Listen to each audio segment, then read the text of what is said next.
What's up, guys? This is Logic. This is my WWE SummerSlam 2019 review. And in my honest opinion, this was a disappointment. This does not deserve to be called SummerSlam. This is payback. This is, I don't know, backlash. It's a B, C level pay per view. Shouldn't be called SummerSlam. I don't know why this was called SummerSlam because it did not feel like SummerSlam. Besides the last two matches, the last 45 minutes, I don't know about the rest of the show. There's a couple fun spots, but mostly it was decent to average matches that were pretty much boring. Now, guys, before I get into anything, I have to apologize. I wanted to get this out Monday. Right now it's Tuesday, but I couldn't get it out because of personal issues. It was some BS going on. I don't really want to get into it, but I will be doing this whole review today on Tuesday, and I will be doing a Monday Night Raw review from yesterday today as well. So I will be doing both of them back to back. So, guys, please like the video, comment on what you think about SummerSlam, if you agree with my opinions, if you disagree, if you feel like one match was better than the other, anything you guys want, please comment. Most importantly, subscribe. The more likes and comments and subscribers I get, the more YouTube will push up my video. I'm very upset that I couldn't get this out yesterday because obviously SummerSlam is one of the big 4 or 5 pay-per-views, and that's when people normally come in and check in what's going on with SummerSlam, old fans, new fans, and the people that watch week to week. I was upset that I couldn't get this out Monday so I can have the most eyes on it. I'm probably not going to get that much eyes on it anyway, but I'm still going to do this. I don't care. I know I'm being late, but it's not my fault, honestly. If you guys knew my situation, then you understand why this is coming out late. And before I forget, guys, please follow me on Twitter. My Twitter name is LogicIsKeyYT. That's at LogicIsKeyYT. Follow my Twitter, guys. I'll be live tweeting through Monday Night Raw, SmackDown, NXT, any WWE pay-per-view, AEW as well once AEW starts having more shows. So, guys, please follow me on Twitter. Get my followers up. I want my name to be known. I want people to value my opinion and just have my opinions and how I feel about the product to be reliable, because, guys, I'm just giving you guys straight up the facts. I'm not sugarcoating anything. I'm not putting agendas out. I'm giving you guys exactly how I feel. So, guys, I appreciate all the support you guys will give me. Thank you so much. Now, I have reasoning on why I feel like this SummerSlam was pretty average and just didn't feel like SummerSlam. It's because of the build that we got before SummerSlam. The shows we got before were typical WWE shows where they have the same storylines going on. Nothing exciting. The only exciting thing we had was The Fiend debuting or re-debuting Bray Wyatt's new character. That was the only thing that was exciting. Everything else just felt like it was kind of forced. Just let's just rush. Let's get to SummerSlam. And I don't know, like, are they? Well, clearly I seen Monday Night Raw, so I want a restart. I want them to completely restart everything, have a legit brand split, and just build up the stars that they want. Like Heyman had back in, I don't even know what year it was, when Heyman was controlling SmackDown, when he had the SmackDown 6. Just build up 6 guys or maybe even more, because this roster is so packed with stars that we don't even see. Just pack the stars that we want to build up and have the shows mean something. Now, guys, honestly, there's a lot of things missing from this show, like the Intercontinental Championship. Now, I thought it would have been on the pre-show. No, not on the pre-show. Both men, Raw and SmackDown tag team champions, they were not on the show. Well, technically, they were. Well, Xavier Woods and Big E, they were supporting Kofi. Same thing with Luke Gallows, Carl Anderson. They were supporting AJ. So they were on the show, but they had no titles defense. So the women's tag team title match, it was actually on the pre-show. It wasn't a really good match. It was pretty bad. I'm not sure why all three of these women were in the same ring. I'm not talking about Nikki Cross because I think Nikki Cross is actually a good wrestler. Not a big fan of Alexa Bliss. She doesn't really show me much in the ring to get me invested. She doesn't really do anything. She actually has Nikki Cross do most of the work almost all the time, but she gets pushed. I don't know why. I do know why, but it just doesn't make sense. And the Iconics, I don't mean to talk bad on them, but they're not the best wrestlers. No way. Peyton Royce has to be the best out of all three of them, and she's definitely not the best. So yeah, we haven't gotten these belts showcased on TV or on the main show in a prominent role, and I'm not understanding why have belts if they're not going to be important. We need these belts to be important. We have Clash of Champions then as the next pay-per-view, so I'm expecting every championship to feel some love, to get some time, and just to be important. Clash of Champions, I'm assuming the theme of the pay-per-view is every championship will be defended. So that's what I'm expecting. So we have 5 weeks to Clash of Champions. I'm expecting a lot of the champions to be showcased on these shows the following weeks. So that's what I wanted to say about the championships. We also did not see Roman Reigns and Daniel Bryan on this show. We actually saw Rowan on the show earlier in the kickoff show. We had a match with Buddy Murphy versus Apollo Crews, and it went to a DQ because Rowan came out, attacked Buddy Murphy, told him keep his name out of his mouth because basically Buddy Murphy snitched on Roman Reigns, saying that he's the one that attacked him. So now listen, the show went off before 11, like around 11:30, and I was surprised by this. I was expecting the show to go to 11. So what I was thinking of, not a 30-minute segment, but I was expecting to have Drew Gulak match on the main show. It was moved to the pre-show. So if that match was on the main show, we would have got close to 11, and then we would have had Roman Reigns and Daniel Bryan and Rowan segment. I believe that they had a segment plan, but they did not go through with the plans. I believe that it would have been at the end of the show because they actually showed video packages of what's been going on SmackDown, of the whole Roman Reigns mystery saga, whatever. They showed it on Summerslam, and we see no Roman or Daniel Bryan. That doesn't make sense. So I believe that they had something planned for the end of the show, and they just didn't go with it. I don't know why they did. We don't know what it would have been, but that's just my opinion. Also, guys, before I start this, I know I'm not the only one because I heard and seen everyone complaining about this. The lag was unbelievable. Crazy lag. Every 10 seconds, the WWE Network was pausing, going back 10 seconds, freezing, buffering, everything. I actually missed the main event because the WWE Network was freezing so much. So once I saw Brock Lesnar come out, it froze. And I was trying to get it to work again. I closed the app. I reopened the app. It just was not working. So I missed the entire match. And I basically got spoiled at the end because I finally get to see what's going on. And then I see Rollins on the announce table with the championship. And by the way, we got Pyro. We got Pyro randomly. We got Pyro on SummerSlam. But yeah, randomly I just see Seth Rollins on the announce table holding the championship. So I got spoiled of the outcome, and I didn't even see how good of a match it was. And by the way, it was a good match. It was probably the best Universal title match we seen yet.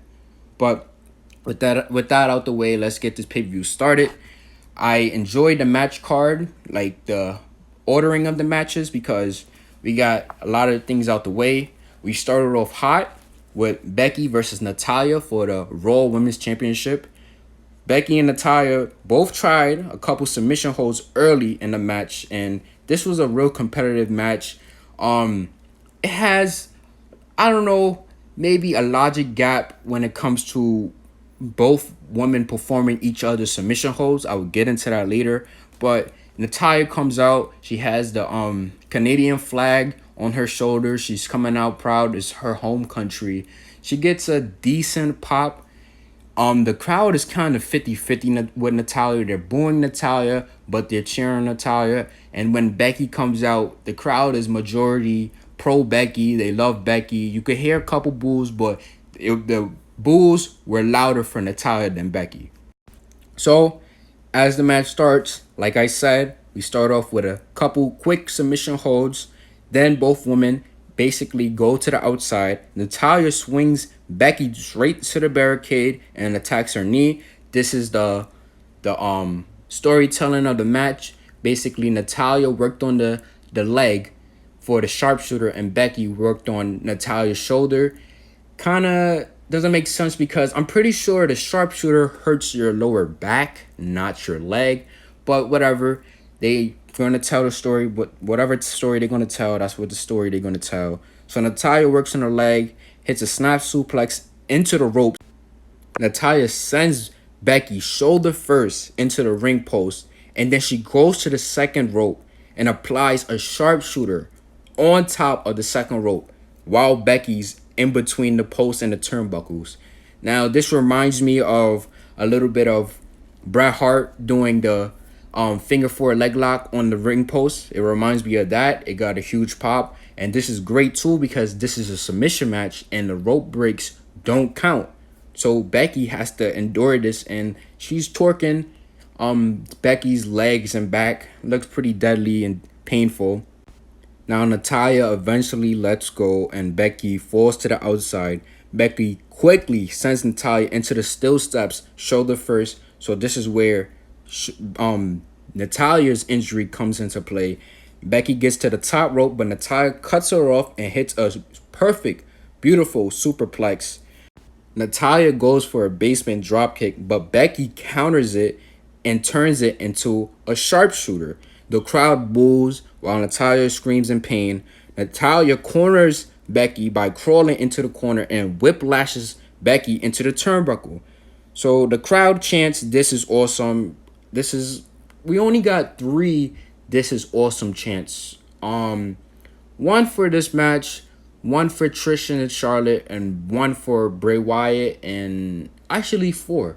One for Bray Wyatt and Finn Balor, and I'm catching a blank, Seth Rollins and Brock Lesnar. My bad. So we got a "This is awesome" chant. Becky went for a springboard kick, but Natalia pulls her off the ropes and applies the disarm her to Lynch. Now, this is my logic gap right here.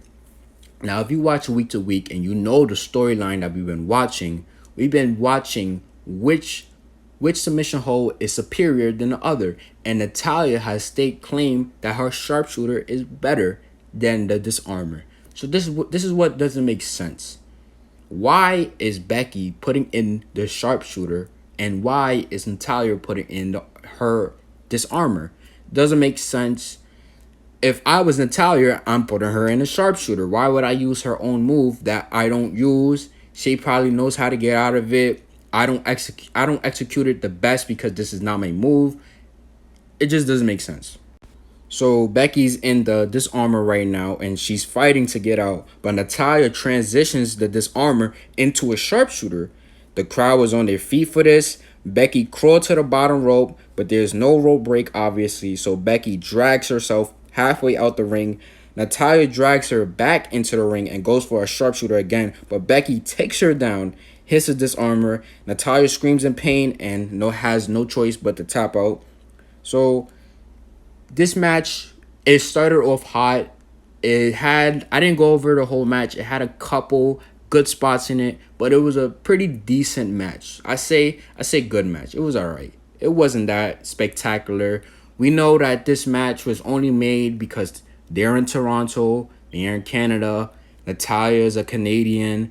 Bret Hart, Natalia, Neidhart. You know what I mean? So it's just like we're waiting for Becky to get some legit competition. And by the way, we kind of do have that from Monday Night Raw last night. Decent match from Becky and Natalia. Whatever. Let's just move on. Match 2, we have Dolph Ziggler versus Goldberg. Now I'm happy with the match ordering. this match, let's just get it over with. This was obviously going to be a squash match. We all knew this. So Ziggler makes his way, makes his entrance. He says he's the best thing that ever happened to WWE and pro wrestling. The crowd is chanting Goldberg. Goldberg makes his entrance. He has pyro. Everyone's going crazy. Goldberg sizes up Ziggler, and out of nowhere, this was out of nowhere. Ziggler hits a super kick for a 1 count. Out of nowhere. This got the crowd hyped. Then he hits a second super kick. Goldberg kicks out again at 1. Then Ziggler charges at Goldberg, and Goldberg murders Ziggler with a spear, deadliest spear I ever saw in my life, and a jackhammer for the win. That's it. It was like 1 minute, I don't know, 2 minutes probably, not long. Basically, at the end of this, Goldberg is walking out, right? Goldberg is leaving. Ziggler gets on the mic and says Goldberg isn't man enough to fight him. So Goldberg comes back, hits another spear. Now Goldberg goes backstage this time. Ziggler grabs the mic again and says anyone can get lucky twice, and Goldberg doesn't have the balls to face him man to man. So Goldberg music hits again, and he comes back, and this time he helps Ziggler up. He has like a worried face on him. He helps him up. He pretends he's not even going to attack him. He's going to walk away. Then he basically bounced off both ropes to get momentum and spears him again. Now, this was obviously supposed to be fun. It was supposed to be just get the crowd hype and not remind people of the last match he had with Undertaker at Super Showdown. It was supposed to just be like, a crowd pleaser match for the nostalgia of Goldberg. But I feel like this match is just unnecessary, especially the last 2 parts with the spear and then Ziggler talking trash and then another spear. I say it should have just been a spear, jackhammer, 1, 2, 3, go home, Goldberg. We don't need nothing else. We didn't need the extra stuff. I thought the first one was funny, but when they did the second one, I feel like that was dragging it. We didn't need that, but whatever. I feel like Goldberg is not leaving, though. I feel like Goldberg will be important to WWE TV soon. I don't know when. I feel like he's not just going to go do another Saudi show later on. I feel like he's going to be on WWE TV soon. We did not see him the Raw following SummerSlam, post SummerSlam. So I don't know when we're going to see him, but I feel like we're going to see him again. Match 3. We have Ricochet versus AJ Styles for the United States Championship. Now, Ricochet, this is pretty hard to talk about because Ricochet was on NXT. Ricochet was a primetime player, one of the top guys, just having classic matches. And this match, it pretty much disappointed me. I was expecting more. I'm thinking this is not their last match. I think they're going to have a match at Clash of Champions. I don't know why. This is like the 4th time or 3rd time we're watching them wrestle at SummerSlam. What else can they do? They should have had a ladder match here, not next pay-per-view. But, this match, it was pretty disappointing because they just didn't go all out. So in the beginning of the match, Ricochet knocks AJ to the floor. Ricochet steps on the OC, Carl Anderson, and Luke Gallows' shoulders to hit AJ with a flying hurricanrana. That was a good spot, I can't lie.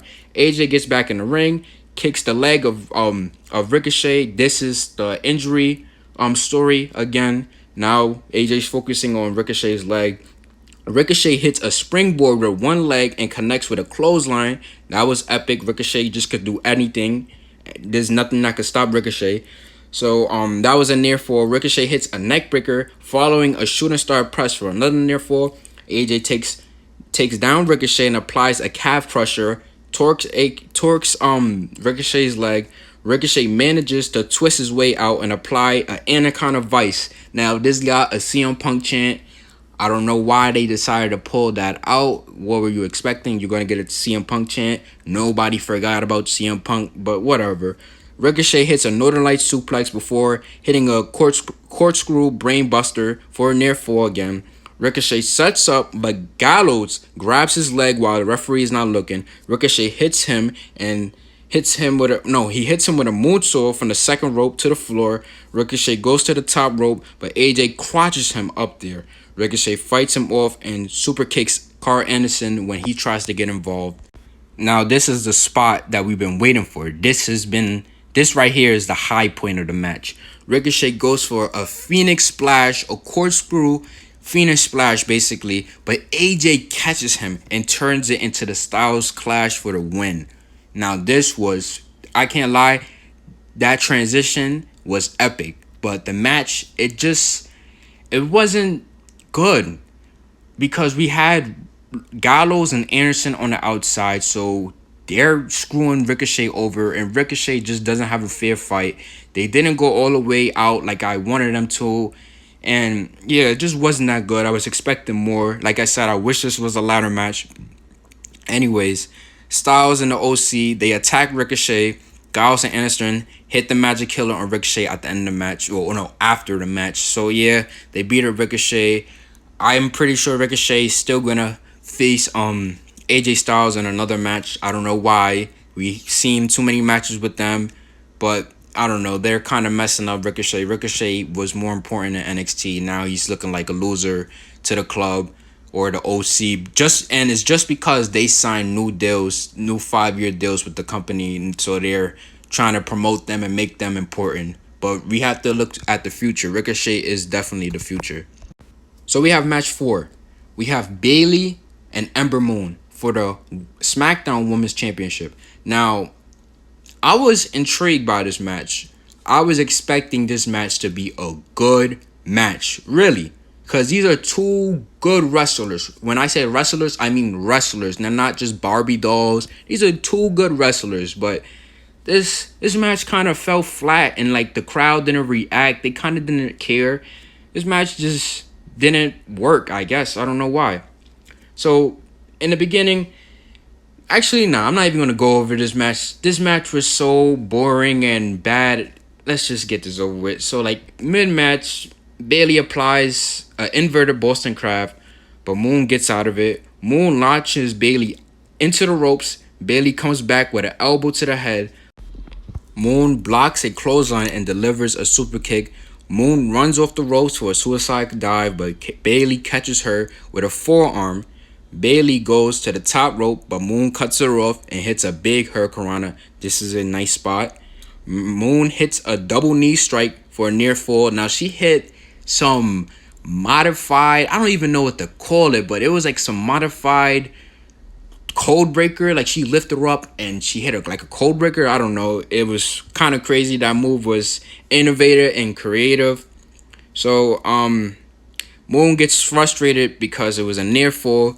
Moon blocks Bayley. Moon blocks Bayley to belly, and then Bayley boots her. Bayley goes to the top rope, but she gets pulled into a power bomb for a 2 count by Ember.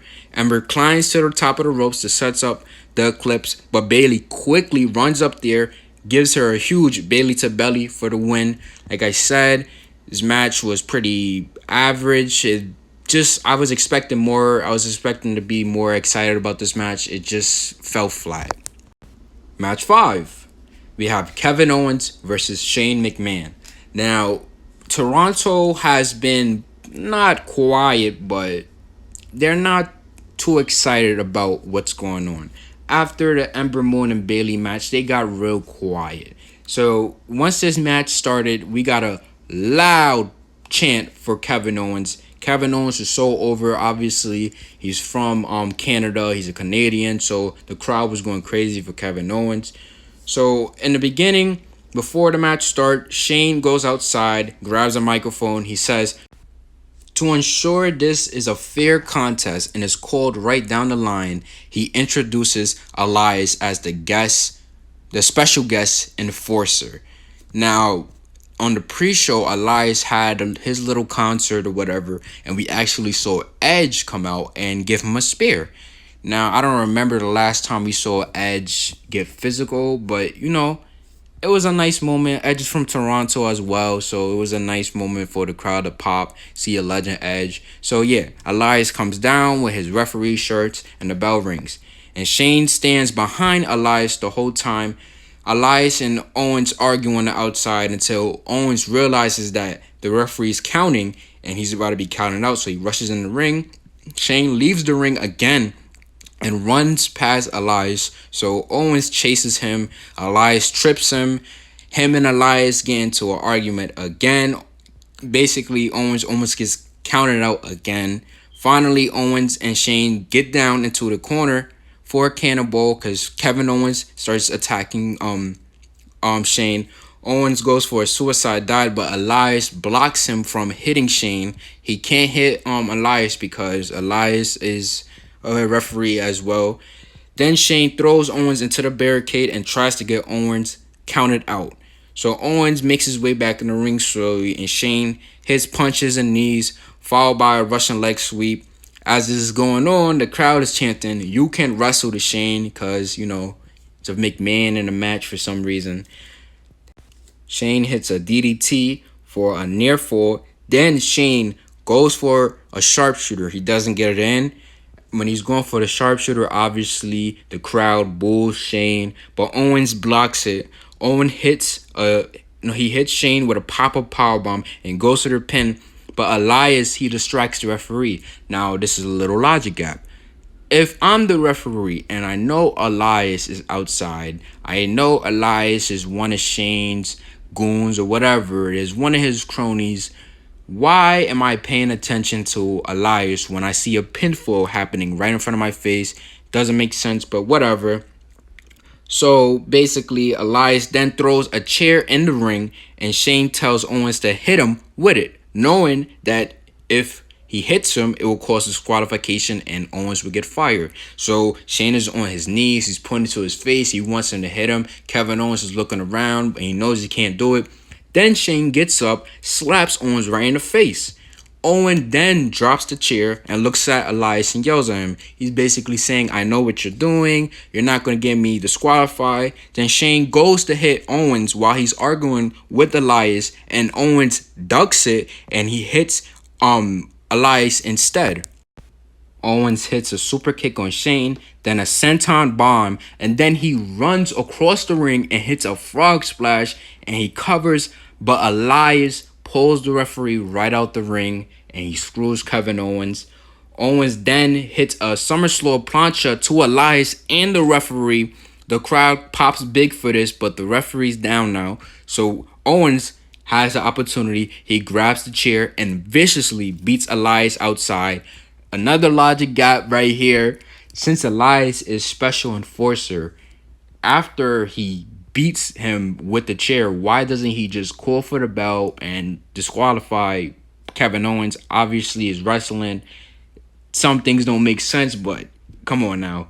Anyways, Owens gets in the ring, looks at Shane, but the ref gets in as he's about to strike Shane, and basically the ref takes the chair away from Owens, and Owens is like, "Yeah, you're right, I shouldn't do this." So he takes the chair away from him, and the referee turns around, and Owens low blows Shane for a huge pop, followed by a stunner. 1, 2, 3. Kevin Owens keeps his job. It was big pop. The crowd loved it. This was, in my opinion, this was a gimmicky match. It had gimmicks with Elias coming in just the typical way, trying to stop the babyface. It was a fun match though. It got the crowd hyped, so I can't say it was that bad, but it was just a decent match. It has Shane McMahon in it. You didn't see much of wrestling. Just cat and mouse. Just Shane and Kevin just running around trying to catch each other. So yeah, it wasn't that well. Match 6 has Trish Stratus versus Charlotte. Now, I was looking forward to this match. I just wanted to see this match, and this match was very slow at first. It just took a little bit of time to go on, but as it went on, it the pace got faster and it got a little better. So this was a decently good match. So we started off with Trish hitting a head scissors takedown. Charlotte tries to go for a figure 8, but both women end up on the outside. Trish hits a drop kick through the ropes. Then Trish hits a Thesz press on the apron. Trish grabs Charlotte's hair and starts to walk up the steel steps, but Charlotte yanks Trish face first into the steps. So after this, the match started to slow down even more. Charlotte connects with a big boot that mocks Trish by doing the pose, when she points out to the crowd. Charlotte goes for her moonsault, but Trish moves out the way. Trish hits a flatliner. Trish licks her hand and goes for chops on Charlotte. It was a little big pop because she licked her hands, whatever. They go to the top rope and Trish hits a Hurricanrana from the second rope for a near fall. Trish takes her down and applies a figure four leg lock, and Corey Graves is shouting this whole time, "Oh, her shoulders is on the mat," because Trish's shoulders were straight on the mat, but that doesn't make sense because a finger four is being applied right now, not a pinfall. So I was looking at it like her shoulders are on the mat, but that's not a pinfall. Then she transitions the finger four to the figure eight. Does a nice job. The crowd is real loud for this. They're chanting, "This is awesome," like I said. Trish hits Stratusfaction, but Charlotte kicks out. So both women are on one knee at this point, and they're trading chops right now. Trish goes for a jackknife pin for a near fall. Trish hits the chick kick for a near fall again. Then Charlotte gets up, hits a big boot, applies the finger four, and then transitions to the figure eight. Trish has no choice but to tap out. She taps out. This is probably her last match. Well, she already retired a while ago, but she came back, so we never know when it's wrestlers. Wrestlers say it's their last match, but they have another match in years. This is probably will be her last match. She puts over Charlotte. She gets a little send off. She goes on all four top ropes and poses. She points to the crowd. The Toronto crowd say thank you, Trish. She retires, so it was a nice send off for Trish. It was a good match. Good match for her to come back and do pretty decently. Got me invested. I just really wanted to see this match already, so in my opinion, it was pretty good. Now, match 7. I can't lie. I was praising this match so much, and I know what they're going to do with it, but this match was a disappointment, like, on many levels. I was expecting so much more, and they just didn't go all the way with it. They're gonna have multiple matches. I wanted it to be one match. I wanted Kofi Kingston to beat Randy Orton and prove that everything he said was false. Kofi was always ready to become world champion, and that would have been a great story. Kofi Kingston is a great underdog, and it would have been okay if he beat Randy and Randy gets to take the loss, but Randy beats him again later on and becomes the WWE champion and goes into SmackDown live on Fox as the WWE champion because they want a notable name. So that would have made sense. Just have him beat him at SummerSlam. Have him have this one last great match with Randy Orton, but we didn't see that. So basically, the match starts off with Randy mocking Kofi. He picks up a pancake and he's taunting him. He knows Kofi is, not serious throwing pancakes, so he's trying to put the pancake in Kofi's face. Kofi slaps the pancake out of his face, and it's real heated. At this time, the crowd is chanting, "Kofi stupid, Randy sucks," and that's a real funny chant. The Kofi stupid thing is hilarious. So Kofi gets an advantage by hitting a jumping tomahawk early. Orton uses a classic thumb to the eye when he's in the corner. Classic heel move. Kofi tries to go to the top, but Orton pushes him to the barricade. Hard hitting. Orton hits a back suplex to the announce table. This is clearly not the first time we see that. He rolls Kofi into the ring for a near fall. After this, Orton sends Kofi to the outside and sends him toward the steel steps. But Kofi actually leaps over the steel steps, leaps on top of the steel steps, and hits Orton with a flying forearm. Orton then suplexes Kofi into the announce table again. Back in the ring, Randy tries to go for a superplex, but Kofi gets out. He transitions to a tornado DDT, nice spot for a near fall. Kofi hits a leaping clothesline, follow up by the boom drop. So now Kofi's setting up for the Trouble in Paradise, but Orton counters into his signature backbreaker, his headlock backbreaker for a near fall. Randy goes for his signature Hangman DDT, but Kofi counters it into a back body drop to the outside. Kofi goes to the top rope, hits his trust fall, doesn't really get all of it. He lands on the outside, but it's still, I love that move, so I can't hate on it. In the ring, Orton hits a Hangman DDT finally, and he sets up for the RKO, but Kofi turns this around into a backslide pin and almost gets the 3 count. It was so close. Kofi went to the second rope, jump, but Randy catches him out of nowhere with an RKO. Randy doesn't even go for the pin. Randy lays there, and the camera zooms in at him sadistically laughing. He's laughing on the mat while Kofi slowly rolls out of the ring. So Orton goes outside and grabs Kofi right in front of his children and his wife. Now Orton is a weird guy. Now I know he's just playing to his character, but Orton was smiling, licking his lips at his sons and his wife or whatever. And this is where the screw finish comes in. Out of nowhere, the referee just calls for the bell.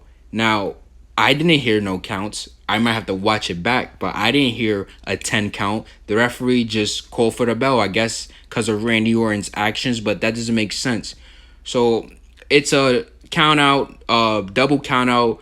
Kofi's still the champion, and Kofi is real mad that Randy's taunting his wife and children. So Kofi wildly strikes Orton, and basically he pushes Orton into the steel steps, gets a kendo stick, beats Orton and to the back, and he hits a Trouble in Paradise in the ring. The crowd was chanting bullshit. This was a bullshit finish, whatever. The crowd booed Kofi. Actually, Kofi goes back to like make sure his family's safe, and yeah, that's it. This match was disappointing because everyone wanted a real finish. We didn't want no screwy finish. Why did we have to get a screwy finish? Like I said, I would think it would have been good if Kofi just got this win and Randy would have just got a win back after. Kofi's reign is coming to an end. I noticed, but still, come on, guys. This would have been a moment for Kofi Kingston. He did exactly what he said. He proved that he was ready, and Randy Orton, his accusations that, oh, Kofi was never ready and his only reason he's champion now is because of him, would have been false. But, hey, WWE always knows how to mess something up. Now, to get to the match we've been waiting for months. Listen, Bray Wyatt, The Fiend, is awesome. That's my thoughts right there. Awesome. Please, WWE, do not mess this up. Please. So we have Finn Balor versus The Fiend, Bray Wyatt. Finn Balor makes his entrance wearing all white like an angel, no demon paint, none of that.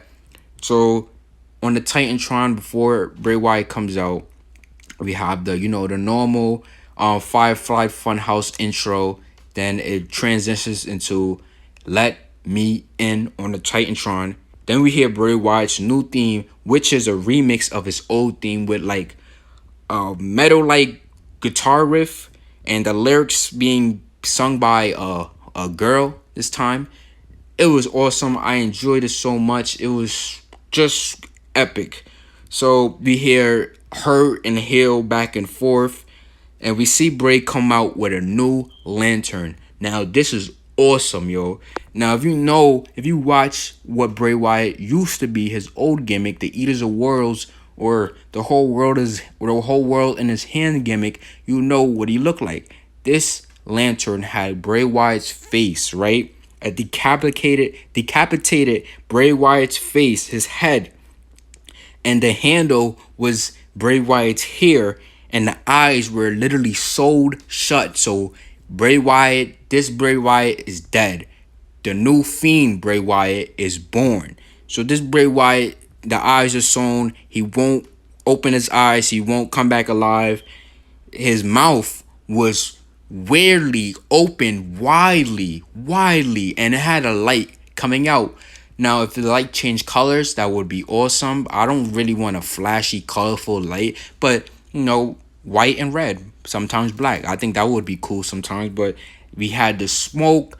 The Fiend slowly walks out. He's looking crazier than ever before. I'm liking the hoodie. I'm liking everything about this entrance. This entrance is awesome.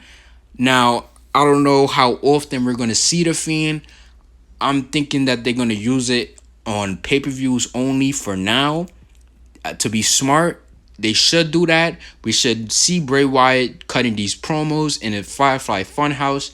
but we shouldn't see the Bray Wyatt's entrance until pay-per-views because he can switch it up, come out with some new gear, it can make it epic. Just don't overexpose him, please, because this is something that can change the wrestling world. This is awesome.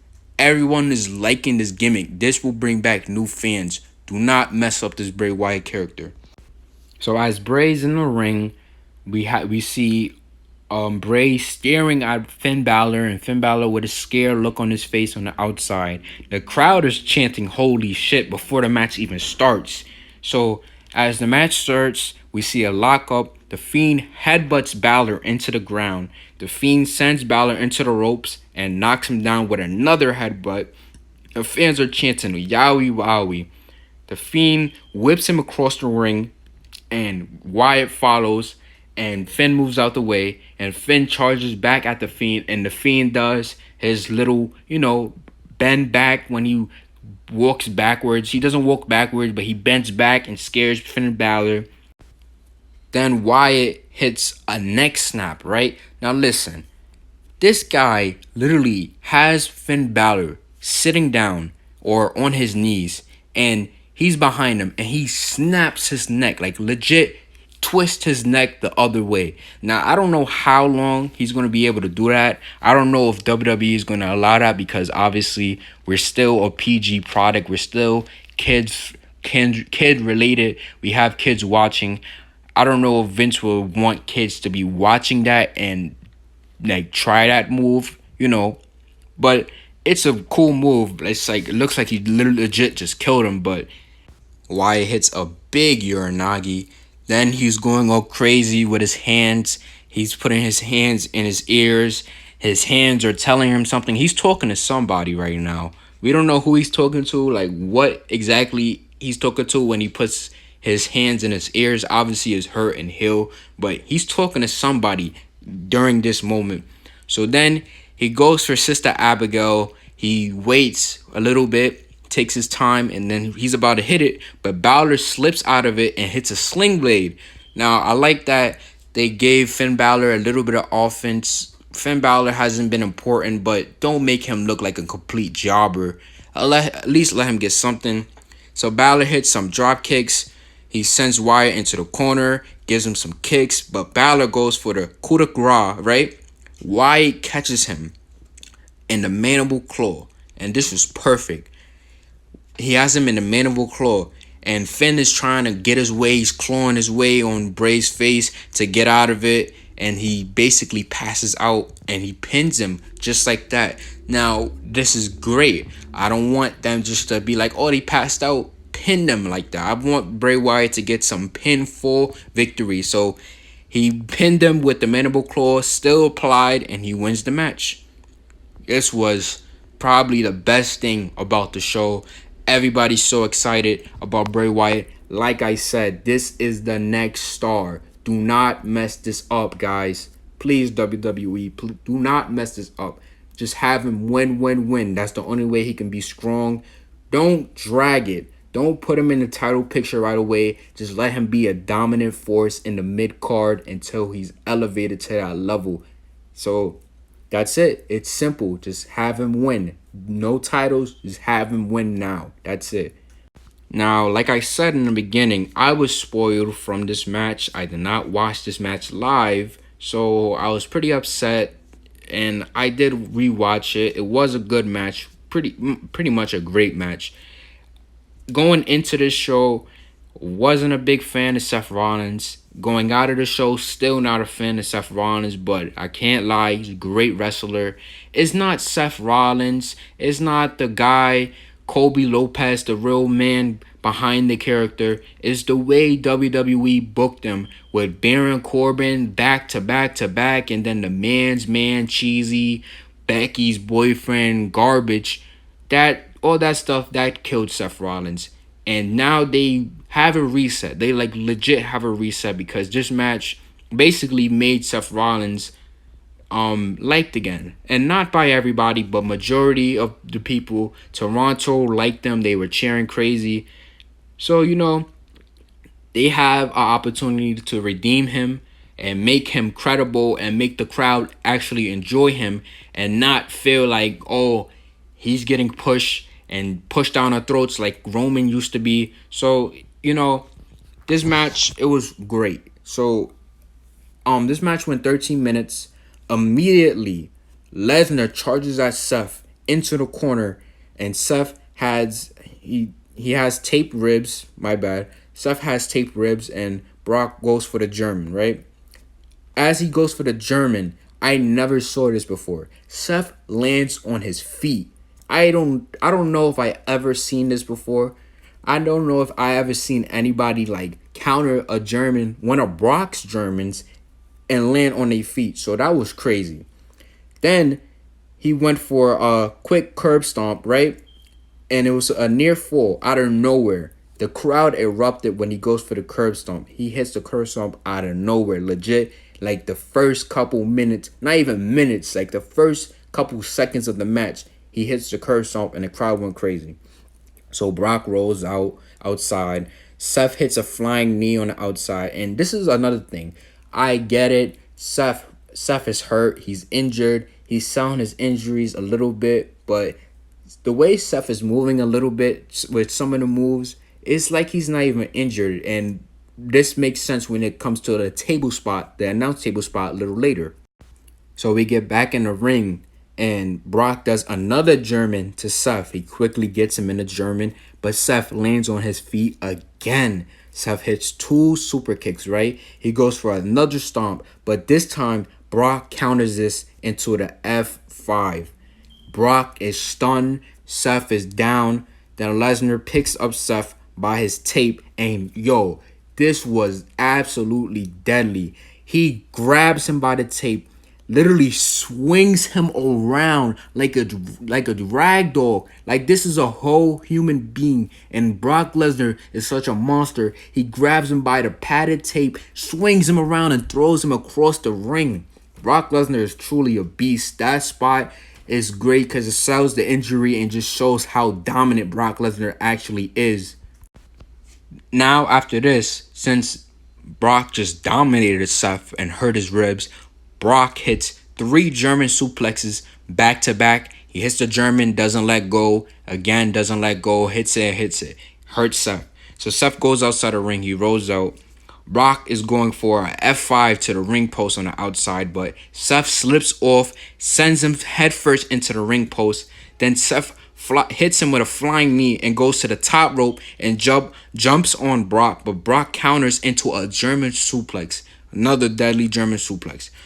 Brock then goes into the ring and gets him into a bear hug. Now, we don't see Brock doing a bear hug too often, so this is how you know Brock is just working on his injured ribs and making it seem like Seth is getting weaker and breaking him down. The whole time, Heyman is screaming at Seth to give up. Brock charges at Seth into the corner, but goes shoulder first into the post this time. Seth kicks Brock into the announce table, right? Seth hits 2 suicide dives on the outside, and the third one, Brock catches him and drives him into the post. So now Heyman says, get rid of him. So Brock decides to clear the announce table. Now, another logic gap. If I'm Brock and I'm going to finish him, I'm not clearing the announce table. I'm putting him through with the monitors or whatever it is that's on it, with the top that's on it. I'm F5ing him right through it. I don't care how your body lands. That's how I'm doing it. But Brock clears the table. As he turns around, he gets a super kick, and Brock flies on top of the table. He's laying on the table.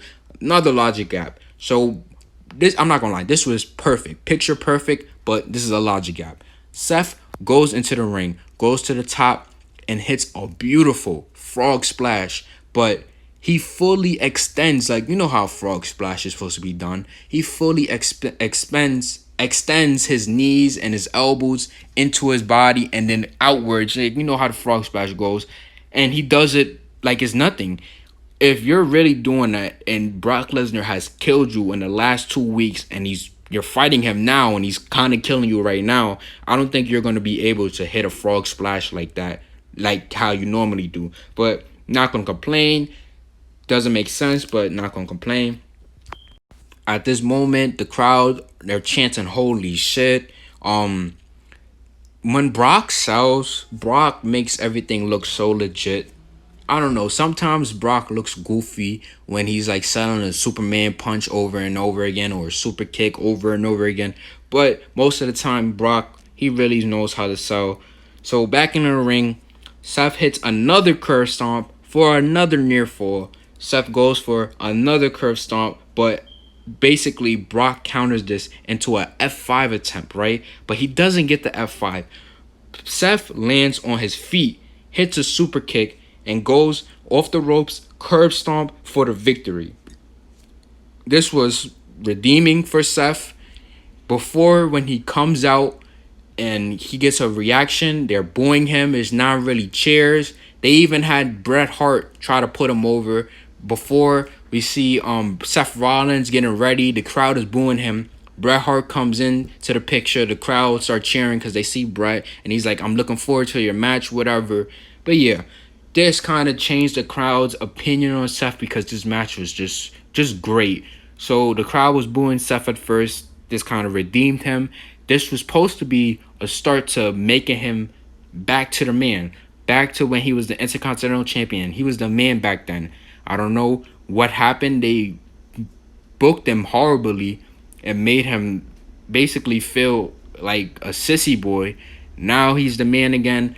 Like I said, I seen Monday Night Raw because this is Tuesday. I'm recording this on Tuesday. I see Monday Night Raw, so I see the direction it's going in. I could say it's not looking too good for Seth. I hope they don't go in the direction I see they're going into.